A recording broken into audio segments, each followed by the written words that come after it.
سورۃ نساء آیت نمبر 47 یا ایھا الذین اوتوا الکتاب آمنوا بما نزلنا مصدقا لما معکم من قبل ان نطمس وجوہا فنردوها علی ادبارها او نلعنهم کما لعنا اصحاب السبت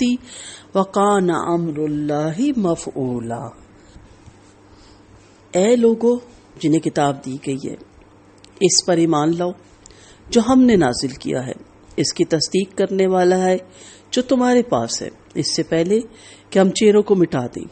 پھر انہیں ان کی پیٹھوں پہ پھیر دیں یا ان پر لعنت کریں، جس طرح ہم نے ہفتے کے دن والوں پہ لعنت کی تھی،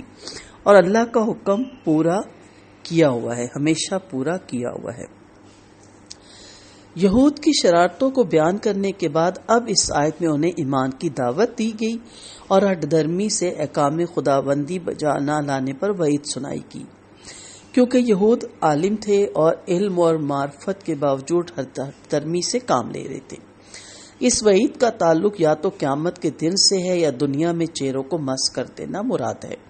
اور اصحاب سبت جیسی لعنت سے مراد یہ ہے کہ جس طرح ان کو بندر اور خنزیر بنا دیا گیا، تمہیں بھی ویسے ہی بنا دیا جائے گا۔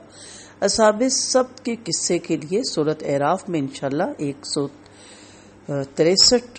کی آیت میں ہم دوبارہ تفصیل سے بات کریں گے، اور سورۃ بقرہ میں بھی یہ واقعہ تفصیلاً گزر چکا ہے۔ اس وقت یہودی ہو یا نصرانی ہو یا مسلمان، سب نبی کریم صلی اللہ علیہ وسلم کی امت ہے۔ کلمہ پڑھنے والے امت اجابت یعنی قبول کر لینے والے ہیں، اور دوسری امت دعوت یعنی جو آپ کی دعوت کے مخاطب ہیں۔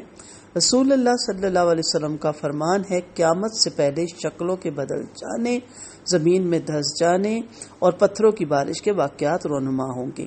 اور سال بن سعد رضی اللہ عنہ سے روایت ہے کہ آپ صلی اللہ علیہ وسلم نے فرمایا، آخری زمانے میں زمین میں دھسنا، پتھروں کی بارش اور شکلوں کا بدل جانا واقعہ ہوگا۔ پوچھا گیا ہے اللہ کے رسول یہ کب ہوگا؟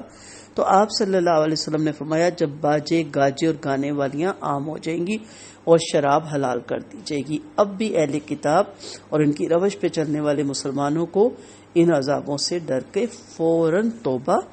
کر لینی چاہیے۔ یعنی تمہارے جرائم اتنے شدید ہو چکے ہیں کہ تمہیں وہی سزا دی جانی چاہیے جو اصحاب سبت کو دی گئی تھی، یا تو تمہاری شکلیں یوں مس کر دی جائیں گی کہ تمہارے چہرے پشتوں کی طرف موڑ دیے جائیں، یا پھر تمہیں بھی بندر بنا دیا جائے۔ لہٰذا ان کے لیے بہتر یہی ہے کہ ایسی ذلت کے مسلط ہونے سے پہلے ایمان لے آئیں۔ لفظی اعتبار سے تو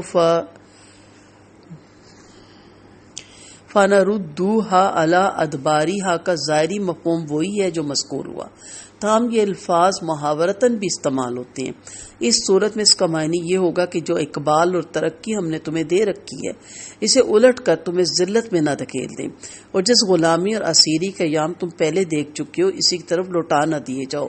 اور عرب سے نکال کے پھر سے تمہیں بے سر و سامانی اور ذلت کی حالت میں ملک شام کی طرف نہ لوٹا دیا جائے۔ گویا یہ ایک پیشن گوئی تھی جو دور نبوی اور پھر عہد فاروقی میں ہر برف پوری ہو گئی۔ جب یہ لوگ مدینہ سے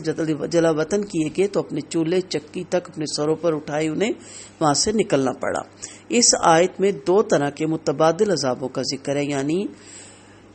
یا تو ہم تمہیں پہلی سی خستہ حالی اور غلامی اور رسوائی کی حالت میں لوٹا دیں گے، یا پھر ایسا عذاب بھیجیں گے جیسا کہ داؤد علیہ السلام کے زمانے میں